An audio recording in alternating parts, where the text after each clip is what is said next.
If God has been laying it on your heart to start a nonprofit organization, then you are absolutely in the right place. Today, I'm going to talk about the paperwork that you need to complete in order to get your ministry officially being a nonprofit organization. I have had the opportunity to do this twice with two different organizations, and I pray that what I've learned will be helpful with you along the journey. If God is calling you to start a nonprofit today, then I'm going to encourage you to trust God and go. And I pray that this video helps you to do that.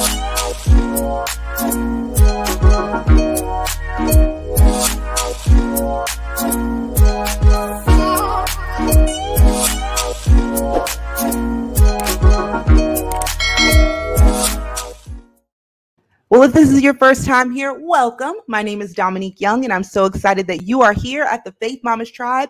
And this video is all about encouraging you to trust God and go. So if you are a ministry leader, or if God has laid something on your heart to start a nonprofit organization, then I pray that this video gives you the Godfidence to do just that. That's the confidence that God will be with you every step of the way. Look, I'm not a lawyer.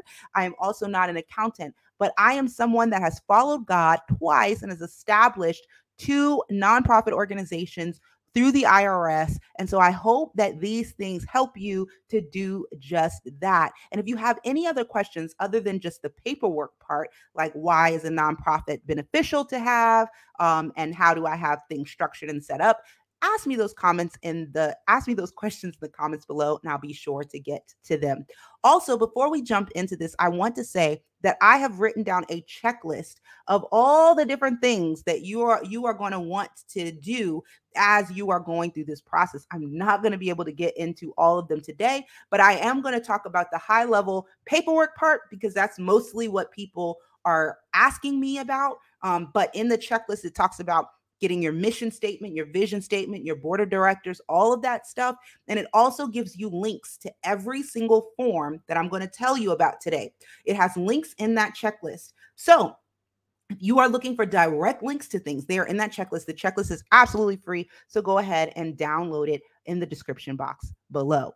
All right, so let's get into it. What's the first thing I want to talk to you guys about is creating your bylaws. You are going to need this, okay? You are going to need these. You're going to need to have your bylaws, which kind of govern your organization. It tells your board of directors how they function, and it also tells the government how your board of directors function. You're going to need these. There are plenty of places online where you can Google nonprofit bylaws and get samples of bylaws.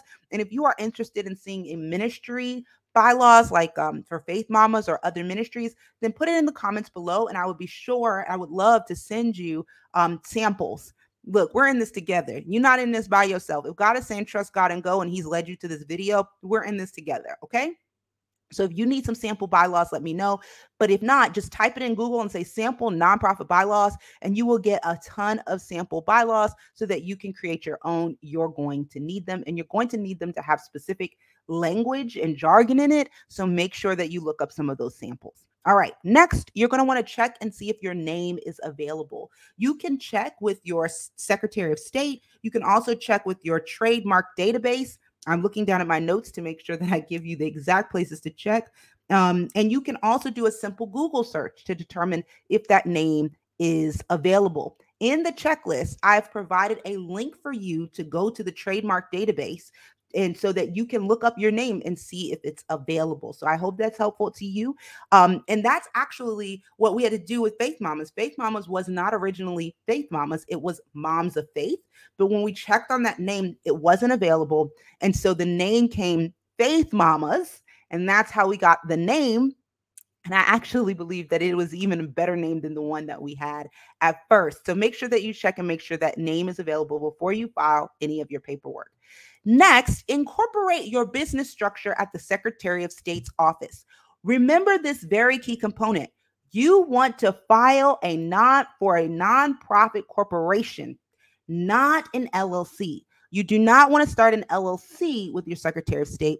You want to start a nonprofit corporation. And you may be thinking, well, I'm not yet a nonprofit. Yes, but that is the trajectory that you're going on. So you want to make sure that you file as a nonprofit corporation, that you incorporate as a nonprofit corporation. Okay. And I know that I'm saying that word nonprofit. Look, don't let it scare you. It doesn't mean that you don't get paid. It doesn't mean that you're not able to bring on staff. Think about it.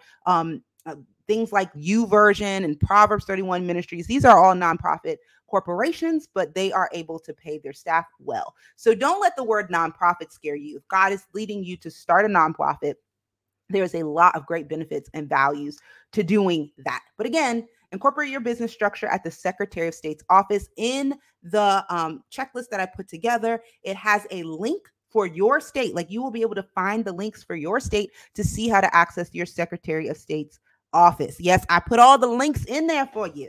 I put all the links in there for you so that you will be able to find these things for yourself. The next thing is you want to apply for the IRS employer identification number. This is very important because you are going to need it when you apply to the IRS for your tax exempt status.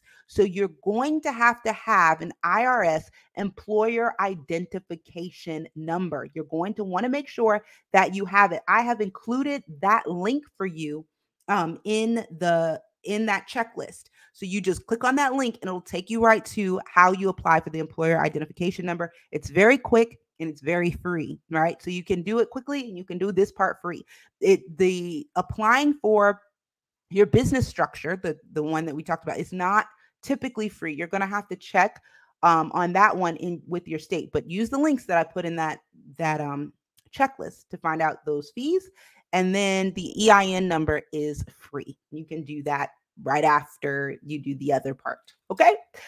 Next up is you're going to want to apply for a 501c3. That is what a nonprofit is. You're going to want to apply for your 501c3 status using IRS form 1023 or 1023EZ. You're going to want to use one or the other of these forms, either 1023 or 1023EZ. I have had the privilege of using both of these forms, and let me tell you a little bit about them. Before there was a 1023EZ, there was a 1023. There didn't used to be an easy form. The 1023 form is pretty lengthy. It goes through a lot, and it took me a few weeks to complete this form because it asked for a lot of information about your organization and about your budget and about so many things, okay? And this form, as of this video, costs $600 to file.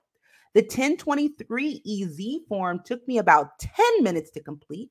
That is the form that I used when filing for Faith Mamas, because that is a new form that they have. So the 1023EZ form took me about 10 minutes to complete, and it's $250 to file. Now, you may be asking yourself, why in the world would anybody file a 1023 when they can file a 1023EZ and it's cheaper and it's faster?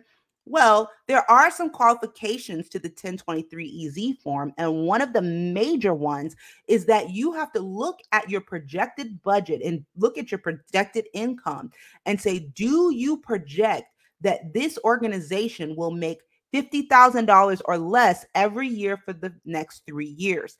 If you believe that based on your current projections, now we know God can blow our minds, but this is based on your current projections and what you know to be realistic, do you think that your organization is going to make more than $50,000 a year within the next 3 years? If you are a smaller organization, your answer may be no, I don't see that happening based on the projections, based on the fundraising we've already done, based on the donations we've already gotten in.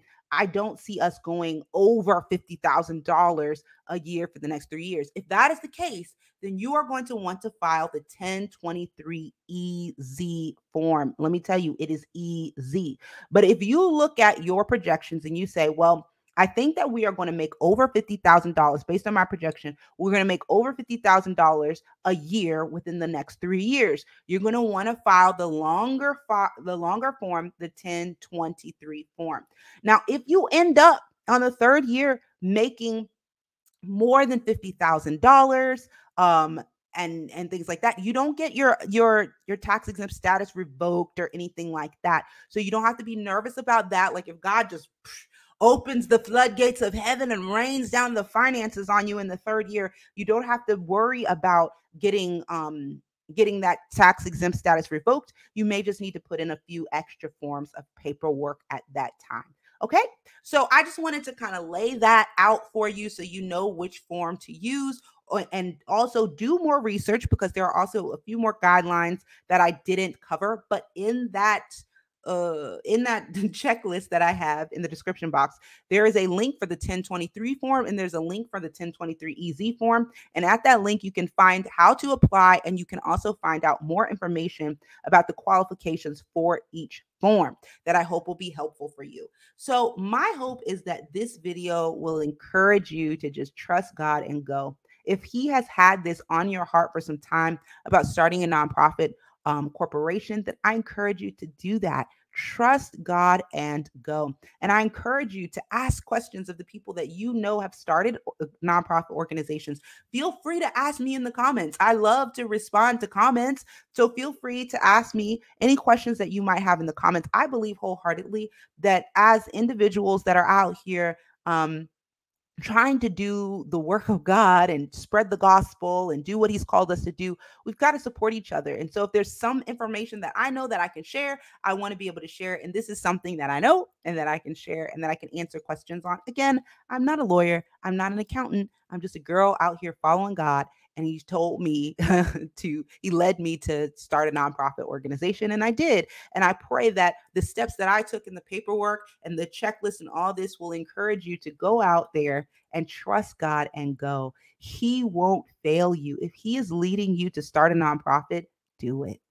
He won't fail you. He won't. You might look hairy and scary, but it's not. None of this is bigger than our God.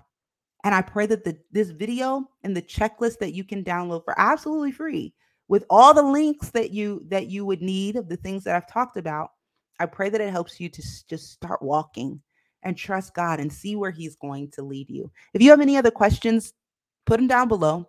And if you would like me to do more videos encouraging you to trust God and go, and giving you some good resources to be able to do just that, let me know in the comments below, and I would love to help and support. I pray that you guys have an amazing day. And if you're free, Monday through Friday at 6 a.m. Eastern Standard Time, join us as we study the Bible, because we study the Bible here, y'all. We study the Bible, and we would love to see you Monday through Friday mornings at 6 a.m. Eastern Standard Time for Mornings with Jesus. Have an amazing day. And don't forget, trust God and go.